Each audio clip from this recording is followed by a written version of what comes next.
Lecture 12 part 2। ठीक है, इसको कंटिन्यू करते हैं अपना सब्जेक्टिव क्वेश्चंस का डिस्कशन।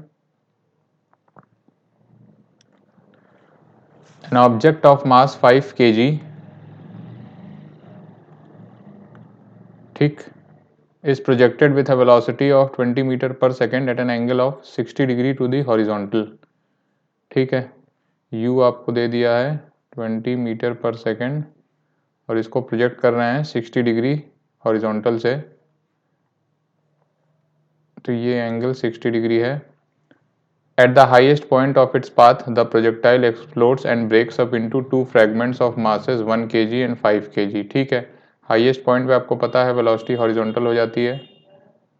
ठीक है, यहाँ पर जाके एक्सप्लोड करेगा 1 kg में और 4 kg में। ठीक है, the fragment separate horizontally after explosion. ठीक, फ्रैगमेंट्स हॉरिजॉन्टली सेपरेट हो जाएंगे क्योंकि दोनों की वेलोसिटी अलग होगी। The explosion releases internal energy such that kinetic energy of the system at the highest point is doubled। अच्छा, इसमें ये जो बॉम्ब था या ऑब्जेक्ट कह लो जो भी है, इसकी केमिकल एनर्जी से कन्वर्ट होती है काइनेटिक एनर्जी में और एक्सप्लोजन के बाद जो है काइनेटिक एनर्जी इनकी डबल हो जाती है इनिशियल काइनेटिक एनर्जी से। ठीक है, calculate the separation between the two fragments when they reach the ground. तो सबसे पहली बात कि एट हाईएस्ट पॉइंट वेलोसिटी को पूरी पूरी हॉरिजॉन्टल होगी। At highest point velocity is horizontal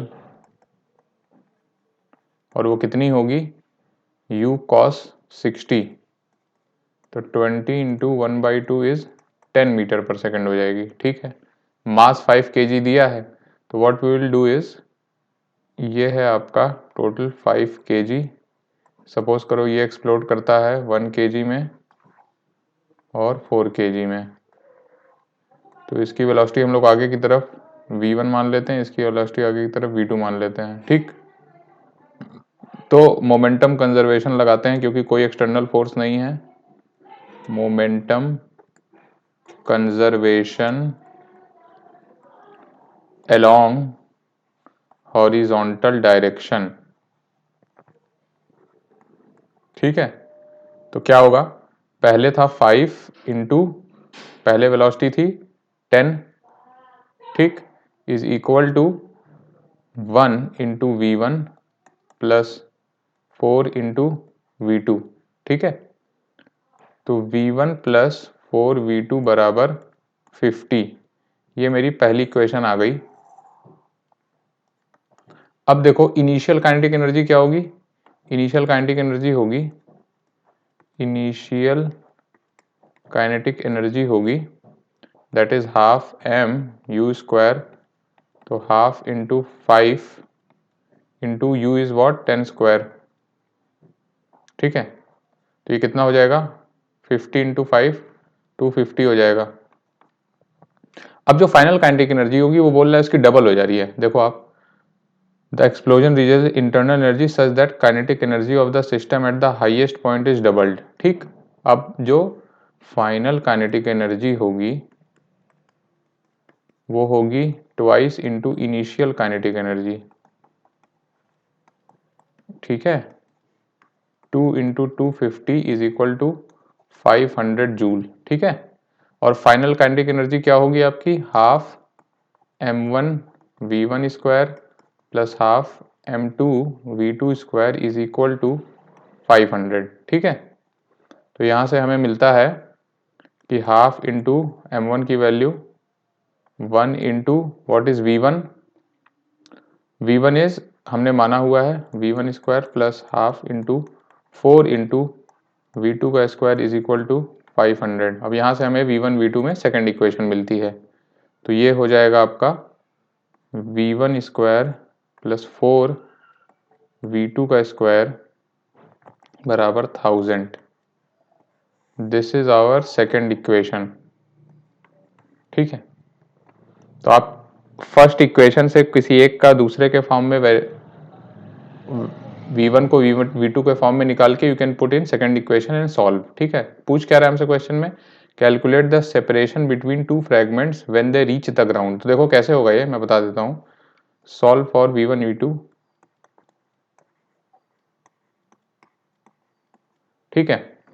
तो ये यहां पर जाके सेपरेट होंगे, एक चलेगा v1 से, दूसरा चलेगा v2 से, ठीक है। और एक एक यहाँ आके गिर जाएगा सपोज करो, दूसरा यहाँ आके गिर जाएगा। तो गिरने का टाइम तो दोनों का सेम होगा क्योंकि वर्टिकल कंपोनेंट में कोई वेलोसिटी नहीं है दोनों की, ठीक है। दिस इज सपोज करो x है,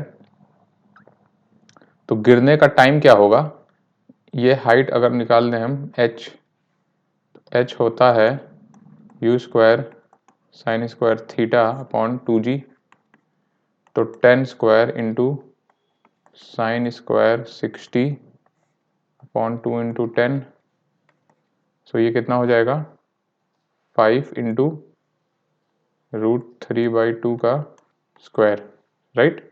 ये 100 हो जाएगा, 10 एक कट जाएगा, 5 से हो जाएगा, साइन 60 की वैल्यू √3/2, तो ये आपका आ जाता है 5 इंटू 3, दिस इज 15/4, ठीक है।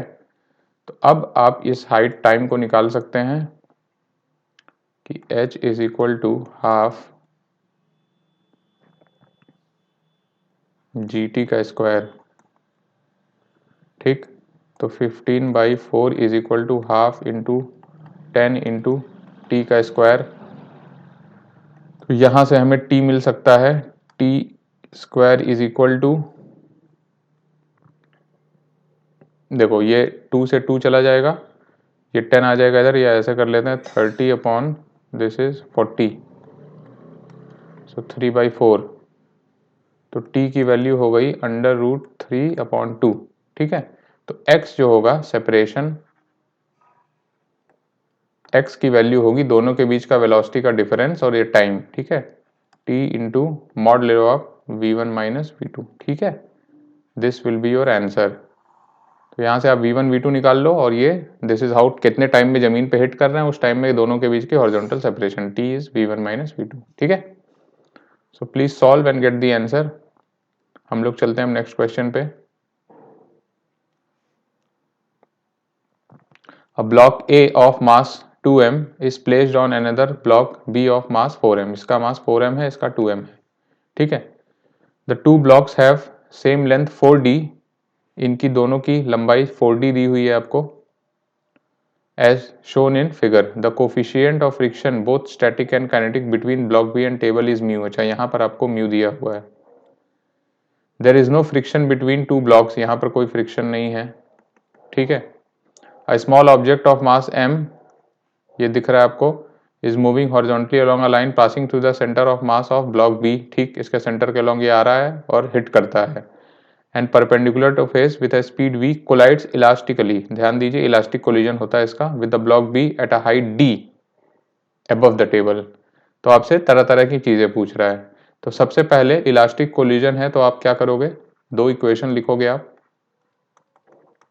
इलास्टिक कोलिजन में मोमेंटम कंजर्वेशन की पहले लिख दो। तो मान लेते हैं कि इसकी इनिशियल वेलोसिटी v है, ठीक। ये कुछ आपका मैं बना देता हूं इसको कि फाइनली इसकी वेलोसिटी आप मान लो v है, ठीक है। दिस इज v2, ब्लॉक आ रहा था आपका v से, तो फाइनली ब्लॉक चलेगा, ये फाइनल स्टेट है, फाइनल v1 से चल रहा होगा ब्लॉक, और ये आपका इनिशियल तो v दिया ही हुआ है, this is 4m, this is m। तो मोमेंटम कंजर्वेशन इनिशियल क्या था, इनिशियल था ये m मास v से चल रहा था, ठीक। तो mv बराबर mv1 प्लस 4v2, ठीक है।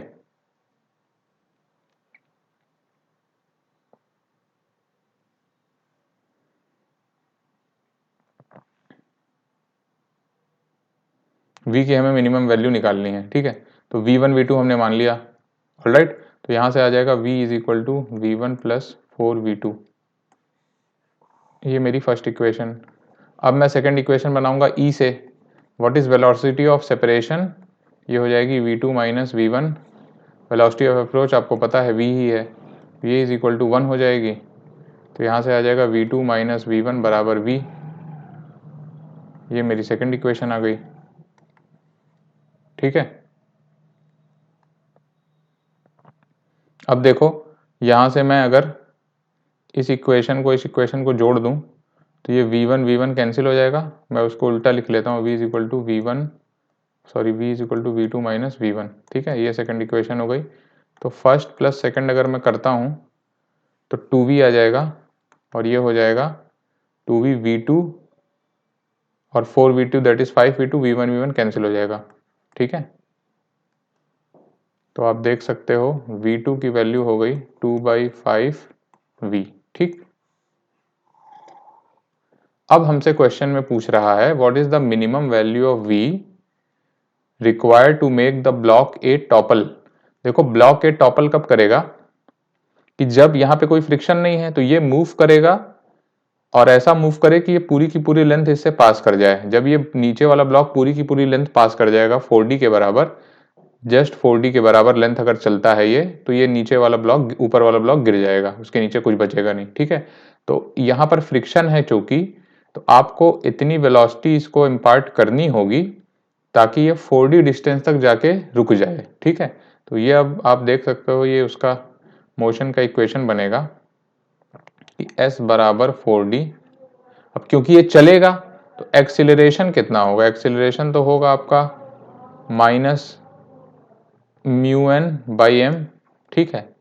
और n कितना होगा, n तो आपको पता ही है, दो ब्लॉक हैं, sorry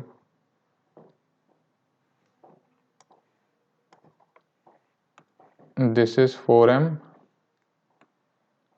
and this is 2m। तो n जो यहाँ से लगेगा ग्राउंड से, that should be n equal to 6mg, ठीक है। तो this is minus mu 6mg upon 4m, ठीक है। तो माइनस 1.5 म्यू जी हो जाएगा एक्सीलरेशन, ठीक है। इस पे पीछे की तरफ एक्सीलरेशन लग रहा होगा। s की वैल्यू 4d दी हुई है, a की वैल्यू आ गई आपको, तो v square is equal to u square minus 2s अगर हम करते हैं प्लस 2s, तो 0 इज इक्वल टू, इसकी वेलोसिटी थी v2 स्क्वायर प्लस 2, a की value minus 1.5 mu g times 4d, ठीक है।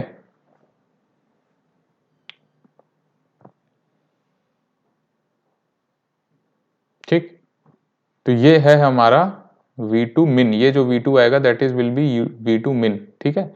तभी तो मिन वेलोसिटी के लिए क्या होगा, 4d जाके जस्ट 4d चलेगा, बस उससे ज़्यादा नहीं चलेगा। v2 से ज़्यादा दोगे तो 4d से ज़्यादा चल जाएगा, ठीक है। तो हम यहाँ पर v2 निकालते हैं, तो दिस विल बी v2 मिन, ठीक। और v2 मिन अगर हम यहाँ से निकालते हैं तो v2 स्क्वायर मिन इज इक्वल टू कितना हो जाएगा, 3 into 4 12 mu G D, alright. तो इम्प्लाइज v मिन कितना हो जाएगा 5/2 v2, ठीक है। सॉरी, तो ये हो जाएगा 5/2 इंटू v2 कितना है मेरा 12 म्यू जी डी, ठीक है। ये अंडर रूट भी लगेगा क्योंकि ये v2 स्क्वायर है, ठीक है। 12 म्यू जी डी का अंडर रूट ले लो, ठीक। तो v मिन की वैल्यू आ जाएगी 5/2 और ये 12, 2 बाहर आ जाएगा, तो 5/√3 म्यू जी डी, ठीक है। ये आंसर हो जाएगा ए पार्ट का।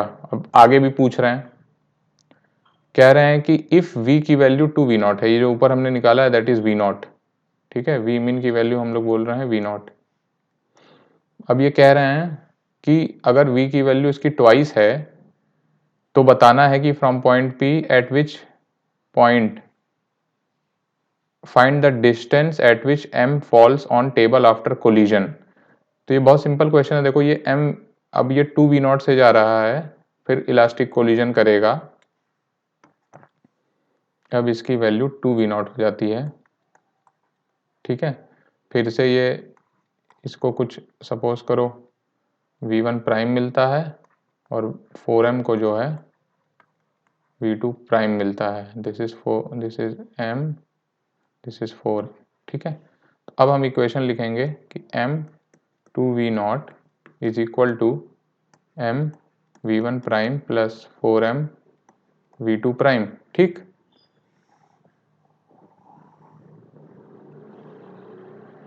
ठीक, और e की वैल्यू लिख देंगे अब हम लोग v2 prime minus v1 prime upon 2v0, ठीक है। v0 की value obviously you will use this one, ठीक है।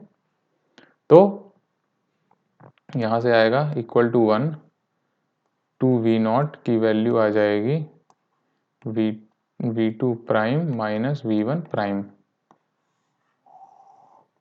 ठीक।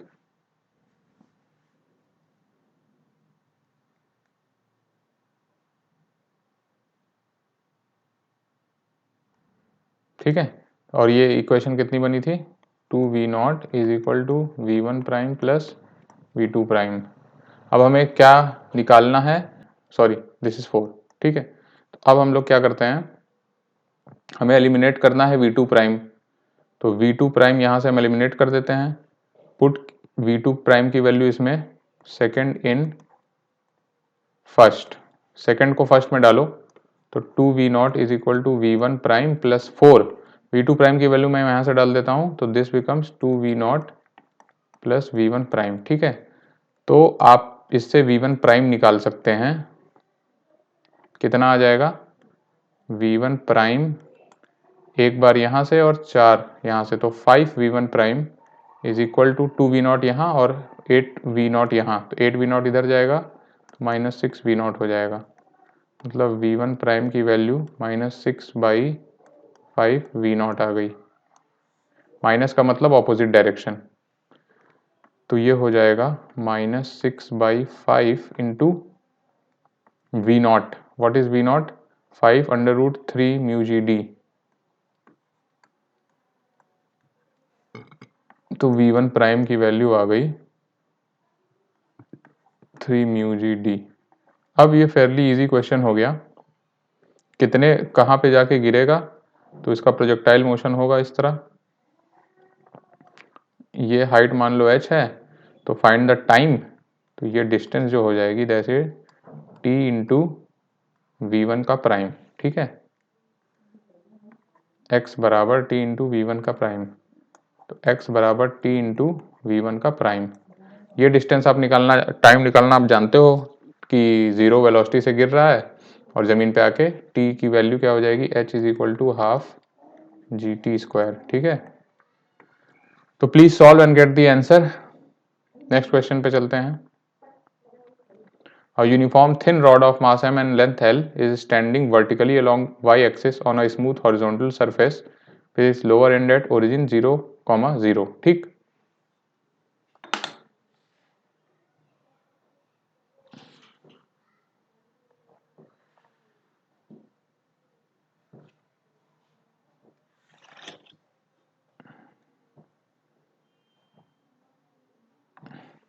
पहले इस रॉड को ओरिजिन के अलोंग ही रखा था,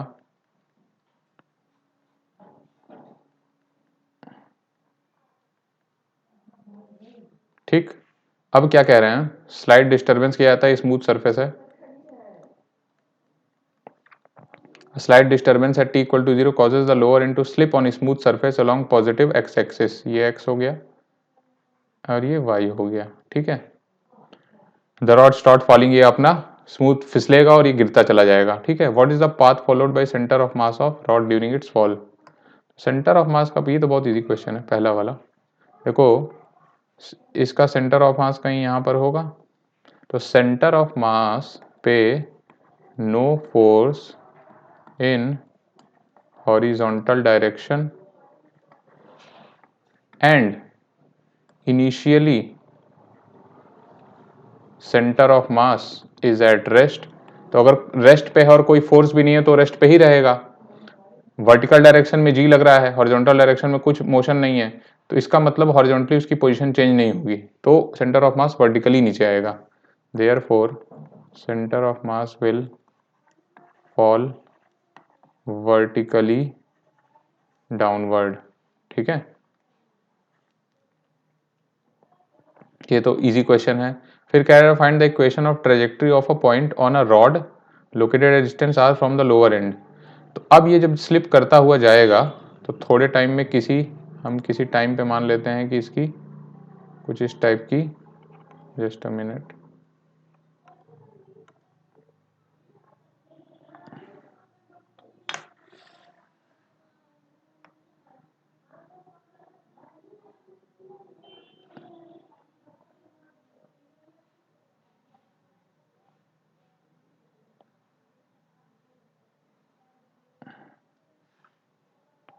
सपोज करो स्लिप करके थोड़े टाइम बाद ऐसी हो जाती है रॉड। ठीक है, अब इस पे कोई पॉइंट आर डिस्टेंस पे है यहां से,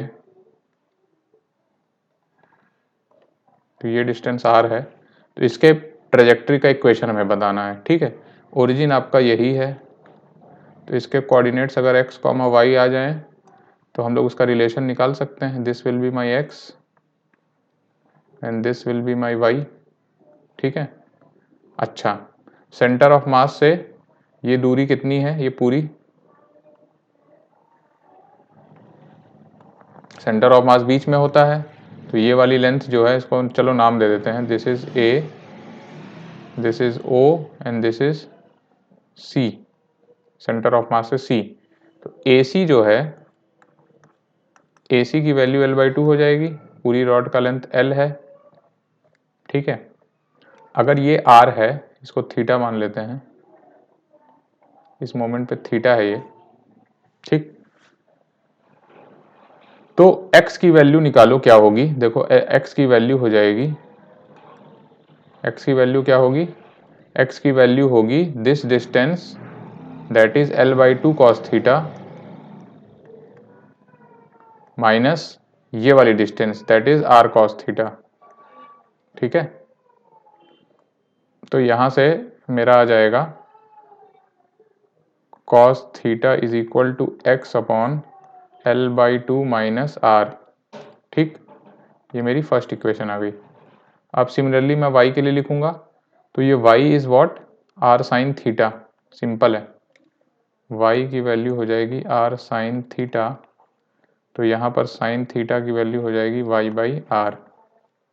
ठीक है, ये मेरी सेकंड इक्वेशन आ गई, ये फर्स्ट है और ये सेकंड है। तो अब सिंपली आप जानते हो sine square theta plus cos square theta is equal to 1। इसका मतलब x square upon L/2 minus r का स्क्वायर प्लस y/r का स्क्वायर इज इक्वल टू 1। ये हो गई ट्रेजेक्ट्री और ये इक्वेशन है इलिप्स की, तो मतलब वो पॉइंट इलिप्स का पाथ ले रहा होगा। Equation of ellipse. ठीक है, आगे चलते हैं। ये आसान क्वेश्चन, इसको मैंने डिस्कस करूंगा। इसमें देखो क्या कह रहा है कि small sphere of radius R, इसका रेडियस आर है, is held against the inner surface of a larger sphere of radius 6r। इसका पूरा रेडियस 6r है। The masses of large and small spheres are 4m and m respectively. ये 4m है, ये m है। ठीक, this arrangement is placed on a horizontal table, there is no friction between any surfaces of contact. कोई friction नहीं है। ठीक है, कोई फ्रिक्शन नहीं है यहाँ पर, तो small sphere is now release, इसको यहाँ से रिलीज कर दिया जाता है। तो जब यहाँ से रिलीज किया जाएगा इसे, तो इसके अलोंग स्लिप करता हुआ जा रहा है ये। स्कूल का नाम पता national public school, new colony Malupur में कैल गोदाम के पास। नर्सरी से लेकर 8वीं क्लास तक इंग्लिश मीडियम से बच्चों को पढ़ाई जाती है। उन्हें शिक्षित किया जाता है इंग्लिश मीडियम से नर्सरी से लेकर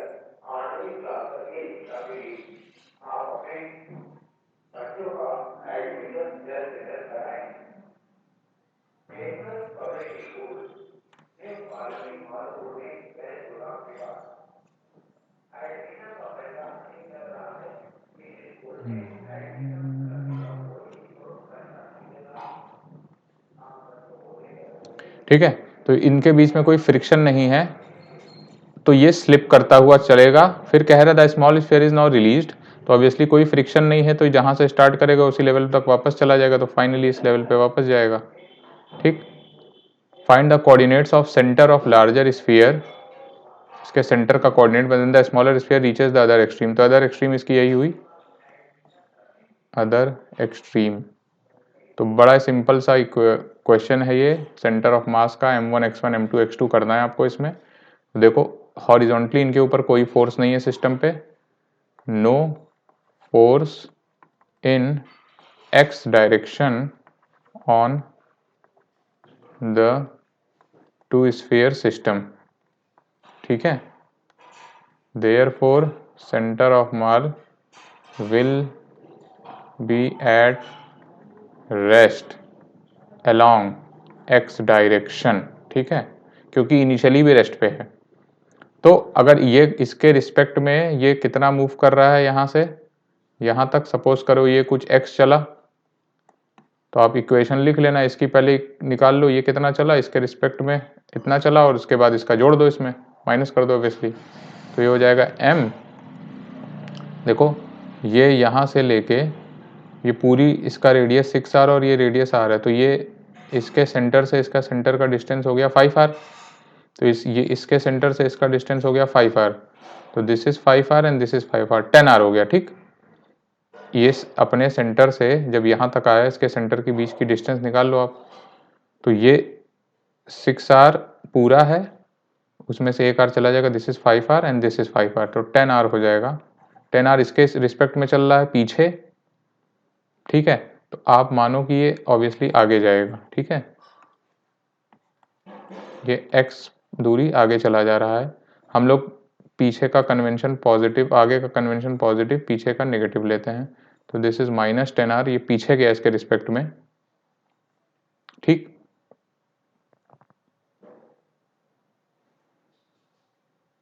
और इसको ही हम लोग ओरिजिन ले लेते हैं, नहीं ये सॉरी l,0 दिया है आपको, तो अभी इक्वेशन आपको दोबारा से लिखनी पड़ेगी। ओरिजिन है हमारा कहीं यहाँ पर। ठीक है, तो centre of mass will be at rest, that is at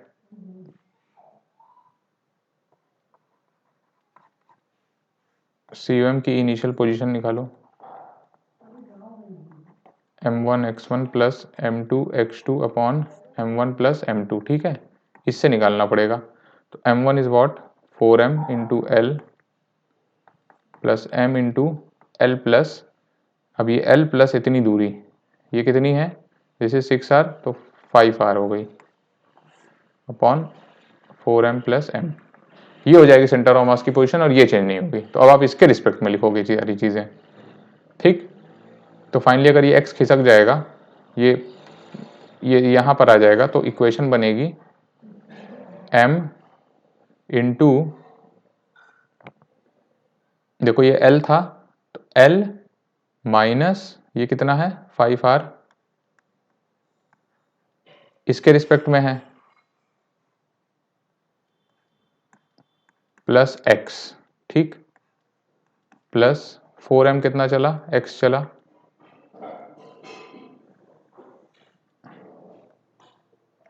centre of मास ये पोजीशन है। ठीक है, सेंटर ऑफ मास की x पोजीशन, ये भी सेंटर ऑफ मास की x पोजीशन है। ठीक है, और divide by m plus 4m, तो ये फर्स्ट है, ये सेकंड है, आप क्या कर दो, फर्स्ट इक्वल टू 2 कर दो। ठीक, यहाँ से सॉल्व हो जाएगा। देखो ये मैंने कैसे लिखा है, ये स्फीयर इसके रिस्पेक्ट में कितना चल रहा है, प्लस ये कितना चल रहा है, तो x ये चल रहा है, और इसके रिस्पेक्ट में ये minus times l minus 5r चल रहा है, माइनस इसलिए लिखा क्योंकि ये पीछे जा रहा है माइनस x की डायरेक्शन में। ठीक है, प्लीज सॉल्व इट।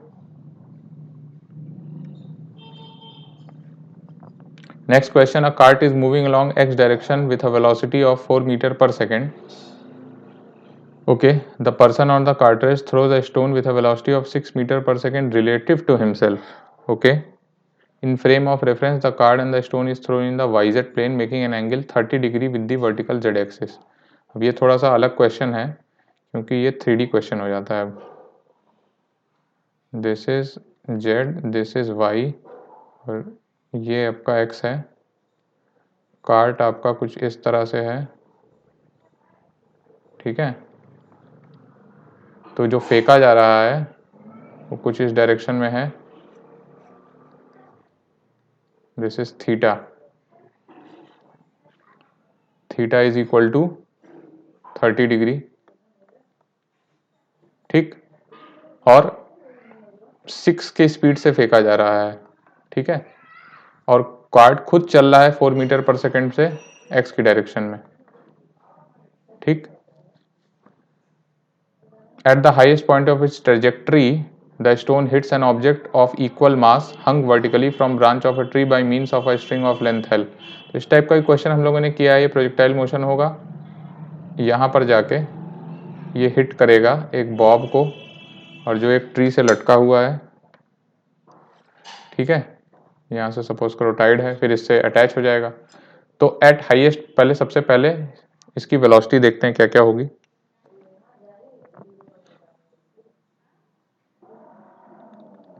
सबसे पहले uy कितना होगा, uy कितना हो जाएगा, दिस इज u साइन 30, तो 6 इंटू 1/2 इज इक्वल टू 3, ठीक है।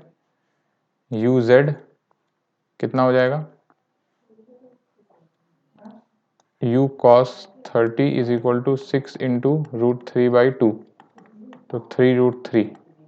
और क्योंकि ये कार्ट चल रहा है 4 मीटर से तो ये तो वेलोसिटी उसको मिलेगी ही, तो ux is equal to 4 metre पर सेकेंड, ठीक है। अब इसकी 3 वेलोसिटी हैं। प्रोजेक्टाइल आपका वाईजेड प्लेन में है, projectile is in YZ plane, ठीक। तो हाईएस्ट पॉइंट पे जाके आपको पता है UZ 0 हो जाएगा। At highest point velocity along Z direction VZ is equal to 0 और Vx सेम रहेगा, Vx is equal to ux is equal to 4 metre पर सेकेंड। और क्या 0 हो, Vy की वैल्यू हो जाएगी uy सेम रहेगा, कोई मोशन फोर्स नहीं है, तो 3 मीटर पर सेकेंड। तो V जो यहाँ पर होगा, V जो होगा यहाँ पर, तो इनका रिजल्टेंट होगा Vx स्क्वायर प्लस Vy का स्क्वायर, तो ये 5 मीटर पर सेकेंड आ जाएगा, ठीक है। 3 और 4 का रिजल्टेंट 5। अब देखते हैं क्वेश्चन में क्या कहता है कि अब ये इन इलास्टिक कोलिजन करेगा, stone gets embedded in the object, determine the speed of the combined mass immediately after collision with respect to an observer on ground. Observer आपका ग्राउंड पे है, तो आपको मास दिया होगा, ठीक है, देख लेते हैं। At the highest the stone hits an object of equal मास, तो इक्वल मास है, ये भी m है, ये भी m है, ठीक है। और कंप्लीटली इन इलास्टिक कोलिजन है, इन इलास्टिक कोलिजन, तो mv is equal to m plus m v final, v final is equal to v/2, तो v फाइनल इज 5/2 मीटर पर सेकेंड, ठीक है। ऑलराइट,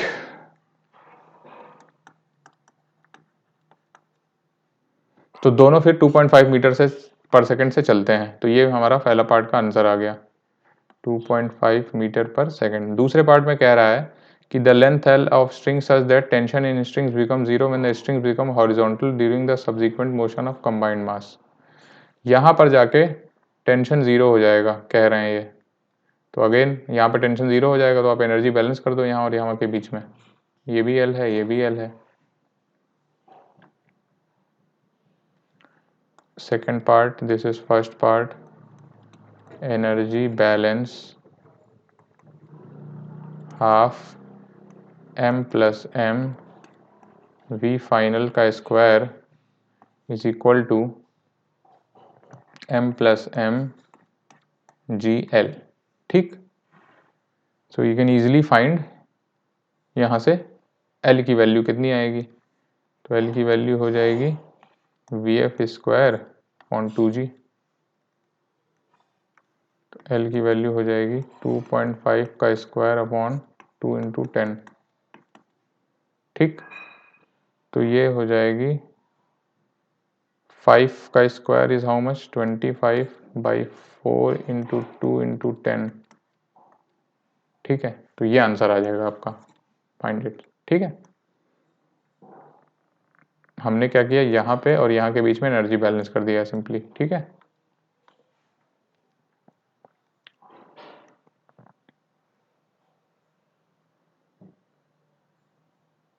नेक्स्ट क्वेश्चन देखते हैं। A car P is moving with a uniform speed of 5√3 meter per second towards a carriage of mass 9 kg kept at rest on the rails at point B as shown in figure। ये यहाँ पर रखा हुआ है और ये इसकी तरफ अप्रोच करती है 5√3 से, ठीक। The height AC is 120 metre, ये 120 मीटर दिया हुआ है। Cannonballs of 1 kg are fired from car with an initial velocity of 100 metre पर second at an angle 30 degree. तो यहाँ से अगर ये इसको फायर किया जाएगा 100 मीटर पर second and this is 30 degree, 100 metre पर सेकेंड, ठीक है। The first cannonball hits the stationary carriage after a time t0 and sticks to it, determine t0। मतलब ये कह रहा है t0 टाइम बाद इस पे आके हिट करेगी। तो बहुत सिंपल है, इनके बीच का वर्टिकल सेपरेशन 120 मीटर है। ये कुछ इस तरह आके गिरेगी, ठीक है। यहाँ पे ये कैरेज लगा हुआ है, तो ये और ये इनके बीच का vertical separation is 120 metre SY, ठीक। हम लोग ऊपर ले लेते हैं पॉजिटिव, नीचे ले लेते हैं नेगेटिव। तो सबसे पहले UY निकालो, UY इज 100 साइन 30, तो 100/2 is equal to 50 plus 50 metre पर सेकेंड। इस प्रोजेक्टाइल को ऊपर की तरफ ये दिया हुआ है, SY कितना है अपना -120 मीटर, क्योंकि ये नीचे है, राइट, नीचे जा रहा है। और एक्सीलरेशन हो जाएगा -G इज इक्वल टू -10, ठीक है। तो अब इक्वेशन लिखा दो आप, SY is equal to UYT plus half AT square. SY is what, -120 is equal to UY is 50 into T0 plus half into -10 into T0 का स्क्वायर। तो you can solve T0 here, solve T0, ठीक। ये हमारा first part answer आ जाएगा। फिर कह रहा है कि एट T0, मतलब जब ये पहला वाला गिर जाता है इस पे, the second ball is fired, उस समय सेकेंड बॉल को फायर करते हैं। Assume that the resistance force between the rails and the carriage is constant, यहाँ पर फ्रिक्शन है दोस्त, there is friction over here, और उसको कांस्टेंट मानना है। The second ball also hits and sticks to the carriage, what will be the horizontal velocity of the carriage just after second impact. तो सबसे पहले क्या होगा, फर्स्ट बॉल आपने फायर की, वो यहाँ पे इनलास्टिक कोलिजन करेगा और इसके बाद ये चलना शुरू कर देगी। बीच में ये फ्रिक्शन भी है, थोड़े दूर चलेगी, जिस समय आके स्टिक करेगी उसी समय दूसरा बॉल भी फायर होगा, और दूसरा बॉल जैसे ही फायर होगा वो भी इस पे आके चिपकेगा, इस पे फिर एक इनइलास्टिक कोलिजन होगा, फिर ये किसी वेलोसिटी से चल रही होगी। तो सबसे पहले आपको निकालना होगा कि फर्स्ट इंपैक्ट के बाद इसकी वेलोसिटी क्या होगी कैरेज की, ठीक है। कैरेज की फर्स्ट कोलिजन के बाद, आफ्टर फर्स्ट कोलिजन, या सबसे पहले हॉरिजॉन्टल वेलोसिटी ऑफ बॉल कितनी होगी, is U cos of 30, this is U is 100 cos 30, और प्लस जो कार की स्पीड थी, कार भी चल रही थी आगे, तो ये हो जाएगा 100 इंटू √3/2 प्लस कितनी थी ये 5√3, ये 100 ही दिया है ना, राइट, 100 मीटर पर सेकेंड, ठीक है, प्लस 5√3, तो ये 55√3 हो जाएगा, ठीक है। And this will be constant, क्योंकि हॉरिजॉन्टल डायरेक्शन में कोई फोर्स नहीं है, no force in horizontal direction, ठीक है, तो ये कांस्टेंट रहेगी। अब हम कोलिजन में लगाते हैं after first collision, first in elastic collision, मान लेते हैं कि इस पे जब ये स्टिक कर जाएगा तो ये v1 प्राइम से चलने लगेंगे, तो बॉल का इनिशियल क्या था, m v1 is equal to m1 plus m2 v1 prime. अब मासेस दिए हुए हैं क्वेश्चन में आपको, कैनन बॉल का मास 1 kg है, और ये कैरेज का मास भी देख लो, कैरेज का मास 9 kg है, ठीक है। m1 की वैल्यू 1 kg, m2 की वैल्यू 9 kg, ठीक है, और v1 की वैल्यू है 55√3, तो 1 into 55√3 is equal to 1 plus 9 v1 prime, ठीक, तो v1 प्राइम की वैल्यू हो जाएगी 55√3 अपॉन 10 इज इक्वल टू 5.5√3। ये फर्स्ट कोलिजन के बाद है, इतने से चलने लगेगा। अब इसमें फ्रिक्शन भी है, फ्रिक्शन कितना लगेगा, फ्रिक्शन ऑब्वियसली लगेगा माइनस म्यू इंटू जी, फ्रिक्शन लगेगा,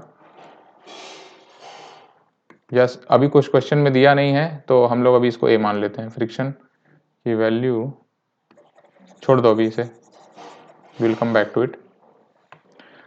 हमसे क्वेश्चन में पूछ रहा है सेकंड कोलिजन के बाद क्या होगा। अच्छा देखो, फर्स्ट ये चिपक गया इतने दूर में, t0 टाइम में, t0 टाइम में कार भी कुछ आगे बढ़ गई होगी, ठीक है, कार भी कुछ आगे बढ़ेगी और उसके बाद ये फायर होगा।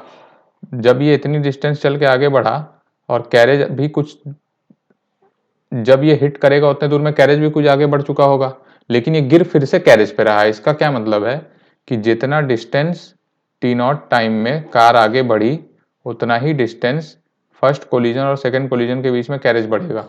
तो हम अगर ये निकाल लें कि फर्स्ट कोलिजन और सेकंड कोलिजन के बीच में कैरेज कितना चला, और ये यहाँ तो हम इसका कार मूवी कितना t0 टाइम में आगे चली है तो हम निकाल ही सकते हैं। तो देखो कैसे होगा, ये distance moved by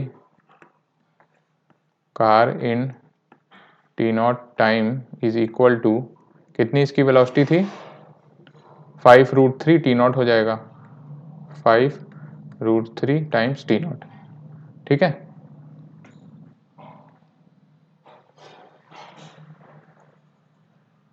five root three times t0, ठीक है, 5√3 टाइम्स t0, ठीक है। अब इतनी ही डिस्टेंस फर्स्ट कोलिजन और सेकंड कोलिजन के बीच में वो कैरेज चल रहा होगा। So distance moved by carriage between first and second collision is equal to 5√3 t0, तभी वो सेकंड बॉल उस पे आके स्टिक करेगी, राइट, नहीं तो हिट ही नहीं करेगी। देखो पहले क्या था, पहले ये कार यहाँ से बॉल कैनन फायर होता था, ये रुका हुआ था तो यहाँ पे रुक गया। अब जब दूसरी बॉल फायर होगी उतने डिस्टेंस में, उतने टाइम में तो कार कुछ चल चुकी होगी, राइट, तो उतना ही डिस्टेंस तो ये भी आगे चलेगा, तभी तो ये आके उस पर दोबारा से हिट करेगा। तो आपसे क्वेश्चन में पूछ रहा है what is the horizontal velocity of carriage just after second impact, ठीक है। तो अब ये आपको t0 आपने ऊपर से कैलकुलेट किया है, 5√3 t0 ये चल चुका है कैरेज। अब इसकी इनिशियल वेलोसिटी v1 प्राइम आपको दी हुई है, दैट इज 5.5√3, ठीक। तो s is equal to ut plus half gt square, अगर हम कर दें t square, sorry a square, a is the retardation, तो s की वैल्यू हो जाएगी 5√3 t0 is equal to v1 prime is v1 prime times t plus half minus a minus F R बोल देते हैं, तो F R is the retardation, या इसको एक्सेलरेशन के फॉर्म में लिखना है तो सिंपली इसको ए ही बोल दो, A R is the retardation. ठीक है, तो माइनस ए आर लिखते हैं इसे, minus A R times T square. ठीक, तो यहां से हमको क्या मिलेगा, टी मिलेगा, टी मिलेगा, ए आर हमें यहां से फाइंड आउट करना होगा और टी हमें निकालना है। ठीक है, इतने टाइम में चला, ए आर कैसे निकलेगा, A R is what, simply जब इस पे एक बॉल स्टिक कर जाएगी तो इसका टोटल मास हो जाएगा 10 mg, तो नॉर्मल होगा ऊपर, n की वैल्यू हो जाएगी 10 mg। ठीक है, पर हमें म्यू नहीं दिया है, तो we can not use F R is equal to minus mu N. देखो ये क्वेश्चन में दिया नहीं है हमें। ठीक है, assume that the resistance force between, ये कांस्टेंट है बट हमें दिया नहीं है। ठीक है, तो आपको क्या करना है, यहां पर टी ही मानो, इसको ए आर मानो, अब हमें ए आर निकालना पड़ेगा। ठीक है, once we find out A R, अगर हमें ए आर पता चल जाए तो हम इसका फाइनल वेलोसिटी, वहां पे सेकंड कोलिजन से पहले की वेलोसिटी निकाल सकते हैं, v1, इसको हम लोग बोलेंगे v1 final is equal to v1 prime plus A R T. ठीक है, ये हो जाएगा v1 फाइनल। अब फिर इसके बाद हम कोलिजन की इक्वेशन निकाल के सॉल्व कर सकते हैं, पर सबसे पहली बात कि हमें टाइम निकालना पड़ेगा।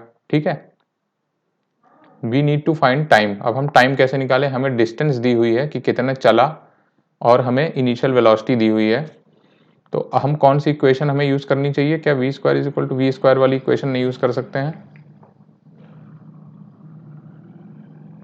इनिशियल वेलोसिटी हमें पता है और हमें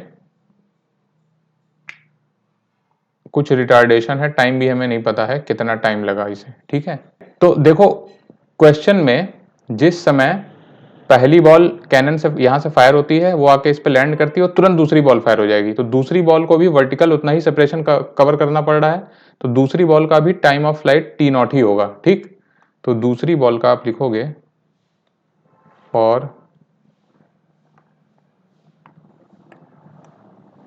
second ball also vertical distance is equal to same,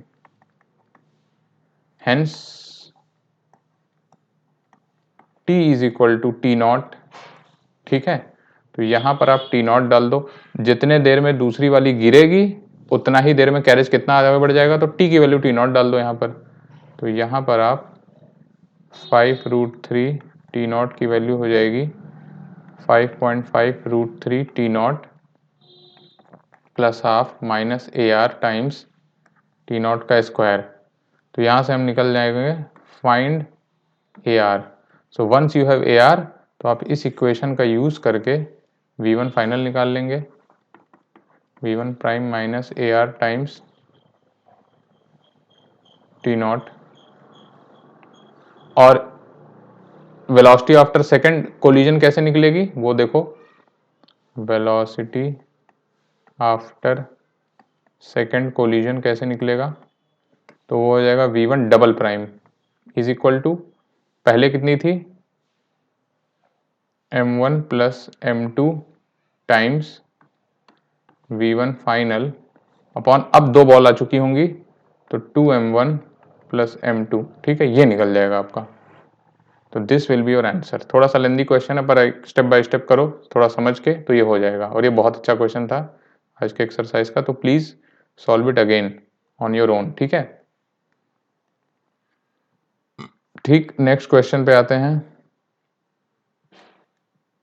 ये आज का लास्ट क्वेश्चन है, नहीं एक क्वेश्चन और है। ये फेयरली इजी क्वेश्चन है, ये आप खुद से कर लो। A particle of point mass m moving in a circular path of radius r with a constant speed v2, speed इसकी कांस्टेंट है v2, सर्कुलर ट्रैक पे चल रहा है तो ओमेगा निकाल सकते हो। इनिशियली वो 2r, 0 पर है, v2 से चलना शुरू करता है and man starts moving with velocity v1। एक आदमी यहाँ से ओरिजिन से चलना शुरू करता है v1 वेलोसिटी से y डायरेक्शन में। Calculate linear momentum of particle with respect to man as a function of time. तो किसी भी टाइम t पर पहले ओमेगा निकाल लो, क्या होगा, ओमेगा होगा v2/r। तो किसी भी टाइम t पर ये ओमेगा टी घूम चुका होगा, ठीक है, theta will be omega t. तो ये v2 है, v2 को रिजॉल्व कर लो, this is omega t, this is also omega t, so this is also omega t, so this will vy and this is vx, so vy आपका simply हो जाएगा v2 cos omega t j cap और vx हो जाएगा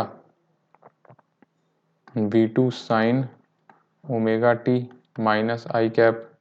ठीक, अब man के respect में लिखना है, मैन v मैन की वैल्यू हो जाएगी v1 j कैप। ठीक है, तो विथ रिस्पेक्ट टू मैन अगर लिखना है तो क्या हो जाएगी वेलोसिटी, सिंपल सी, जे कैप वाला जे कैप से माइनस हो जाएगा, तो minus v2 sign omega T I cap plus v2 cos omega T minus v1 J cap. ठीक है, तो मोमेंटम हो जाएगा m times minus v2 sign omega T I cap plus v2 cos omega T minus v1 J cap. ठीक है, ये answer हो जाएगा आपका।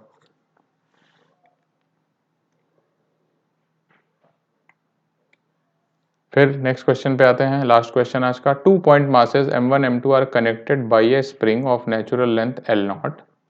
The spring is compressed such that the 2 point masses touch each other and they are fastened by a string. एक string से उनको बांध दिया गया और सिस्टम को v0 के वेलोसिटी से पॉजिटिव x के अलोंग चलाया जा रहा है। ठीक,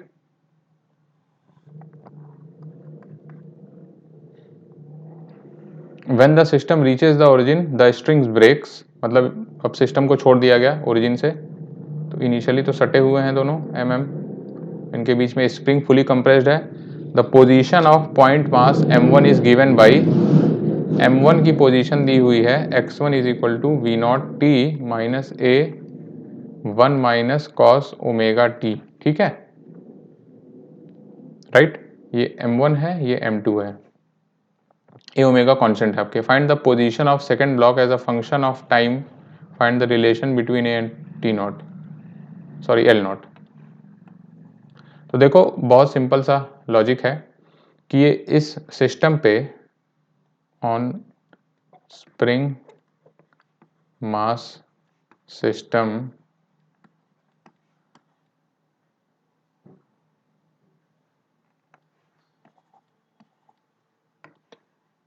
ये चल रहा है v0 से अलोंग x डायरेक्शन, तो सेंटर ऑफ मास भी तो v0 से चलेगा अलोंग x डायरेक्शन।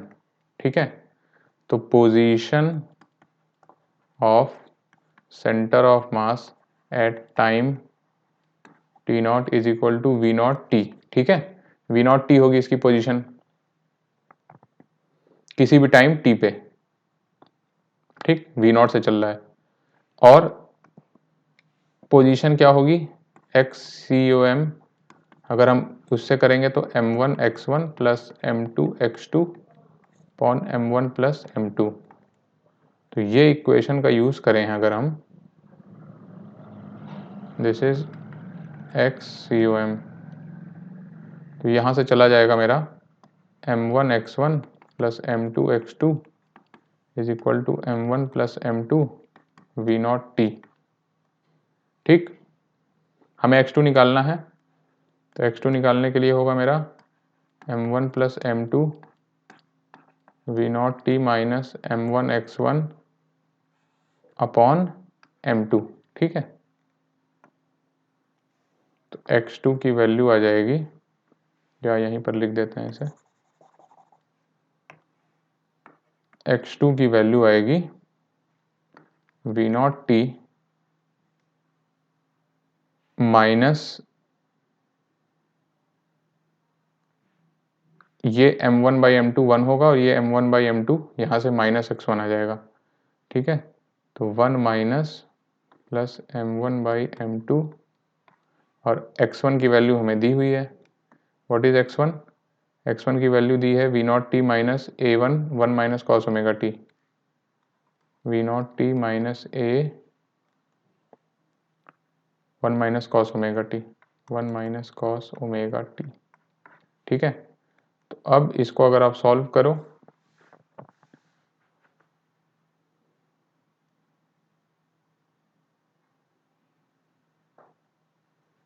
राइट, एक बार कैलकुलेशन चेक कर लेना, m1 m2 कैंसिल हो जाएगा तो V0T बच जाएगा plus m1/m2, this is 1, sorry, okay V0T है, दिस इज V0T m1/m2। तो ये जब इधर आएगा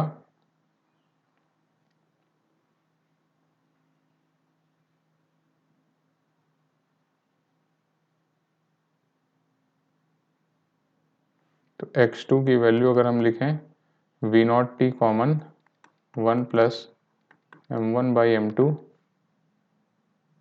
ठीक है। और इसको सिंपली अगर आप ऐसे लिख दो, V0T बाहर ले लो, V0T बाहर लेके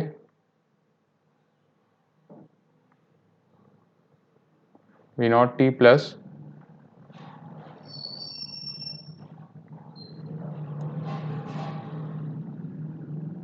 1 प्लस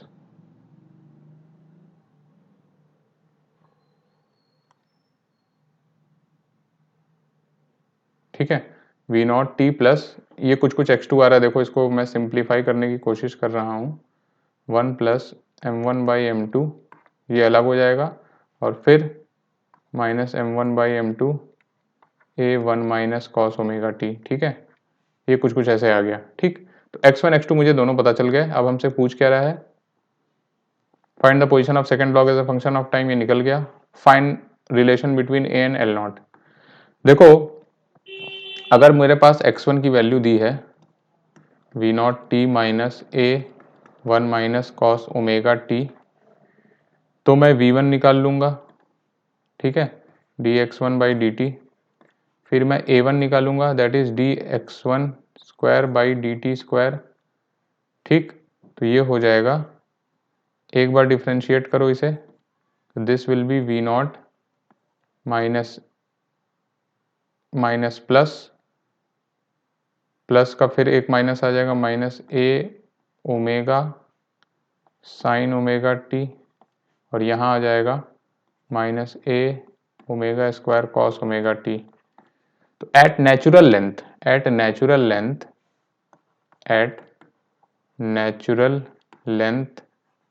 L0 A1 की वैल्यू 0 होगी, इंप्लाइज कॉस ओमेगा टी की वैल्यू 0 होगी। अच्छा, एट नेचुरल लेंथ क्या होगा, x1 x2 का अगर दोनों का पोजीशन x2 है और एक का x1 है, तो उन दोनों के सेपरेशन भी तो नेचुरल लेंथ ही होगी। तो x2 minus x1 is equal to L0 अगर हम डाल के ये सॉल्व करें तो हमें मिल जाना चाहिए, ठीक है। तो यहाँ से अगर आप डालो, that is V0T 1 plus m1/m2, या ऐसे लिखते हैं इसको शॉर्ट फॉर्म में, ये वाला इक्वेशन यूज कर रहा हूं मैं, V0T plus m1/m2 x1 minus x1 is equal to N0। इस इक्वेशन में put cos omega T is equal to 0, ठीक है, वही कंडीशन थी L0 की। तो अगर मैं x2 माइनस x1 की वैल्यू L0 डाल दूं और यहाँ पे कॉस ओमेगा टी की वैल्यू 0 डाल दूं, इसका रिलेशन आ जाएगा relation between A and L0, ठीक है। क्योंकि इसमें सिर्फ ए और एल नॉट ओमेगा आपको एज इट इज़ लेना होगा। क्वेश्चन में आपसे यही पूछ रहा है और एल नॉट के बीच में रिलेशन, ठीक है, तो ये आप निकाल सकते हो। तो आज के लिए इतना ही, चलो फिर आगे डिस्कस करते हैं। Take care, bye bye.